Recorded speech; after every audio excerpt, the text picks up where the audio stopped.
Michael, from what I've seen, your career choice of being a chef is probably one of the toughest career choices I think I've probably witnessed, because you incredibly long hours, you know, and your total dedication and commitment and attention to detail. You know, I've seen it all.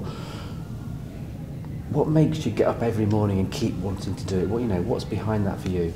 I think for me, it's just a constant learning process. You know, every day you never get bored really, and you can always sort of improve on what you've, you know, you might make the perfect dish or what you think is the perfect dish, and a day later or 2 weeks later or whatever time it takes, you know, you're constantly questioning how you can improve that and how you can sort of push yourself and your team forward. And it's just, for me, it's just that day-to-day challenge and seeing, you know, your team blossoming with you as well. And there's so much to learn, you know, and every day's a school day really when it comes to cooking, and you should never sort of lie on your laurels and think, you know, I'm amazing and that's it, my food's where it is, because it isn't, you know, and we're always improving. You can always, you know, I can always improve myself and improve my team. And in a way, you can't rest on your laurels, can you? Because this is one of the industries where, you know, your latest critic, your latest TripAdvisor, your latest, you know, food critic who's been to visit you, or Michelin, whoever it is, you're judged on what's happened recently, not on a year ago or 2 years ago. Yeah, exactly. How do you kind of deal with that pressure? I think it just comes hand in hand with the whole career really, but it's, I think you can't get too hung up on critics and things like that, as long as you know and you've got a busy restaurant that dish is how you want it to be, and day in, day out, and you're consistent with everything. I think everything else goes hand in hand with that. You know, I've never really chased accolades, so to speak. You know, like a lot of people are, okay, we're going to go for 2 stars this year, we're really going to push and things like that.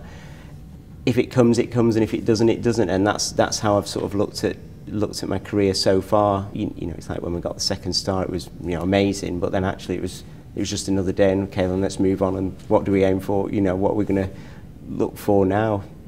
Yeah, it's a weird one, strange old trade. So what about the man behind the chef? You know, food aside, what makes you tick, and what really, you know, excites you aside from food? Travel, family, quite into sport, love snowboarding, wakeboarding, cycling. Quite sort of, but single sports, not really a team sport person really, but I think I've read about, you know, your wakeboarding and all that. It's really exciting, kind of adrenaline kind of sports. Where do you find the time, A, to do it, but B, to be, I'm assuming you want to be good at that as well? Yeah, I do. Well, I broke my leg quite bad actually doing it last year, so it put me out for a year. But I think it's important that you complete and things like that. You've got, because it's so highly focused, you can't sort of start thinking about work and things like that. Whereas if I do something, you know, if I'm sat on a train or if I'm watching a game or something like that, you know, I start clicking over about what's going on at work or what can I do at work and you sort of don't, you're not 100% focused on it. Whereas if you do a sport like that, you've got to be 100% focused, or, you know, things happen. So in a strange way, it's a way of relaxing and taking you away from work. Yeah, definitely. So that kind of explains it. But is work-life balance important? You know, are you consciously aware that you want to do something to take you away from the cooking? Because you could be doing this. You know, you could. So many chefs talk about leaving at 1 o'clock in the morning and being back at 6 the next morning. Yeah. Is work-life balance important? It's massively important, but it's. Yeah, I mean, you can be at work for 24 hours a day if you want, and there'd still be things to do in that day. There's never enough hours in the day, but it is important. You know, I've went through probably the last 15, 20 years of doing like 16, 18-hour days. But, you know, I wouldn't say there comes a time where you think, oh my God, you know, you've got to separate yourself, but you don't really function to your best after so many hours anyway. So it is important that you, even if it's just for half an hour, take a break, or, you know, I've started going in a little bit later, you know, going at 8 o'clock instead of 7 o'clock and things like that. But it is important, but then it's hard to do because then you feel guilty that you're not there, and it's weird. Yeah. What about legacy? Is there, you know, you're at the top of your game and you've got your 2 stars. I don't know, as you say, whatever happens, happens. Yeah. But is there a feeling that you would like to be remembered?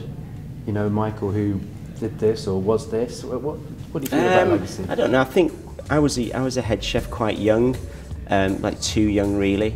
But I think because of that, I've got my own style as well. So, you know, I'd like to be remembered for being an innovator rather than a copier. You know, there's nothing wrong with copying. Everyone does it. You know, everyone reads books and gets inspiration from different restaurants and different chefs. But you know, coming up with your own style, I think, is another thing, and I'd like to sort of be remembered for that, I think. And hard working. Of course. Well, we've heard about that. Michael, thank you very much. It's great. No, thank you. Cheers, thanks.